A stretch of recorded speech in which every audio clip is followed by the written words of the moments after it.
Assalamualaikum, hai teman-teman, kami dari kelompok 1 kelas C S1 Ilmu Hukum. Pada kesempatan kali ini, kami akan menjelaskan materi tentang benda dan hak kebendaan. Yang pertama, pengertian dan klasifikasi benda. Pengertian yang paling luas perkataan benda atau zat adalah segala sesuatu yang dapat dihaki oleh orang, yang berarti benda sebagai objek dalam hukum. Pengertian benda yang dimaksud oleh KUH Perdata adalah benda berwujud seperti kendaraan bermotor, tanah, dan lain-lain.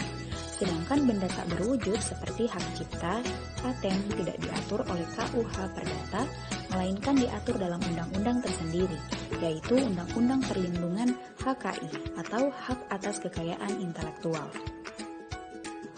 Selanjutnya ada benda berwujud dan benda tidak berwujud. Kebendaan berwujud atau bertubuh adalah benda berwujud kebendaan yang dapat dilihat dengan mata dan penyerahan diraba dengan tangan. Adapun yang termasuk benda berwujud yang tidak bergerak, contohnya tumbuh timbul dari tanah sendiri seperti buah-buahan yang berasal dari pohon. Kemudian yang termasuk benda berwujud yang bergerak, contohnya kendaraan transportasi. Sedangkan benda tidak berwujud yang timbul dari hubungan hukum tertentu atau hasil perdata. Benda yang tidak berwujud yang termasuk benda bergerak yaitu saham, sertifikat tanah dan bangunan, piutang, uang angsuran, bunga dan obligasi. Serta benda yang tidak berwujud yang ditetapkan undang-undang yaitu hak cipta, hak rilis, dan hak kekayaan. Yang kedua ada benda bergerak dan benda tidak bergerak. Menurut pasal 540 KUH Perdata, tiap-tiap kebendaan adalah benda bergerak atau benda tak bergerak. Benda bergerak adalah benda-benda yang karena sifatnya atau karena penetapan undang-undang dinyatakan sebagai benda bergerak, misalnya kendaraan, surat-surat berharga, dan sebagainya. Menurut pasal 505 KUH Perdata, benda bergerak ini dapat dibagi atas benda yang dapat dihabiskan dan benda yang tidak dapat dihabiskan. Kemudian untuk benda tidak bergerak adalah benda-benda yang karena sifatnya, tujuan pemakaiannya, atau karena penetapan undang-undang dinyatakan sebagai benda tak bergerak, misalnya tanah, bangunan, dan sebagainya. Selanjutnya hak kebendaan. Hak kebendaan adalah absolut, artinya hak ini dapat dipertahankan terhadap setiap orang. Hak kebendaan jangka waktunya tidak terbatas, mempunyai droit de suite, dan memberikan wewenang yang sangat luas kepada pemiliknya. Adapun asas-asas hak kebendaan meliputi asas hukum pemaksa, asas dapat dipindah tangankan, asas individualitas, asas totalitas, asas tidak dapat dibagi, asas prioritas, asas percampuran, asas publisitas, dan asas perjanjian pemindahan hak kebendaan. Yang berikut ciri-ciri hak kebendaan. Mempunyai hak mutlak, yaitu dapat dipertahankan oleh siapapun juga. Kemudian mempunyai Zachtgewalt atau droit de suite, artinya hak yang terus mengikuti bendanya dimanapun benda tersebut berada.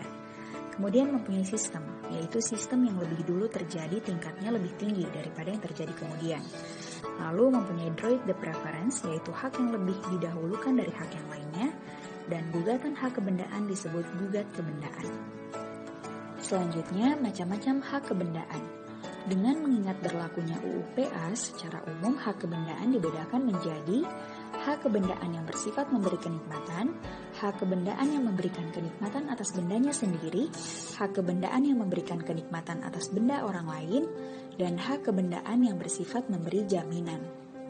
Adapun berbagai macam hak kebendaan yang diatur dalam buku 2 KUH Perdata dan UU PA antara lain hak bezit dan hak eigendom. Dan materi terakhir, yang pertama Pra-Undang-Undang Pokok Agraria. Sebelum diterbitkannya UU PA nomor 5 tahun 1960 yang membuka hak atas tanah, yaitu terdapat pada pasal 51 ayat 7 IS pada STB 1872 nomor 117 tentang Agraris Eigendom Act, yaitu memberi hak eigendom atau hak milik pada orang Indonesia. Hal tersebut juga disamakan dengan hak eigendom yang terdapat pada buku 2 BW, tetapi hak tersebut diberikan bukan untuk orang Indonesia. Yang kedua, pasca Undang-Undang Pokok Agraria, meletakkan dasar-dasar bagi penyusun hukum agraria nasional yang merupakan alat untuk membawa kemakmuran, kebahagiaan, dan keadilan bagi negara dan rakyat, terutama rakyat tani dalam rangka masyarakat yang adil dan makmur.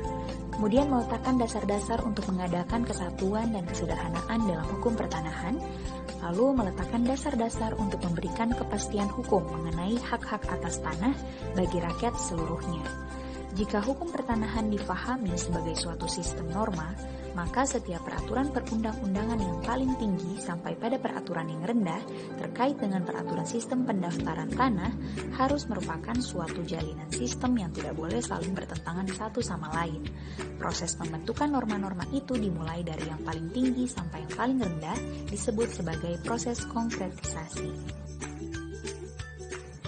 Demikian pemaparan dari kelompok kami, semoga dapat bermanfaat bagi kalian semua. Wassalamualaikum warahmatullahi wabarakatuh.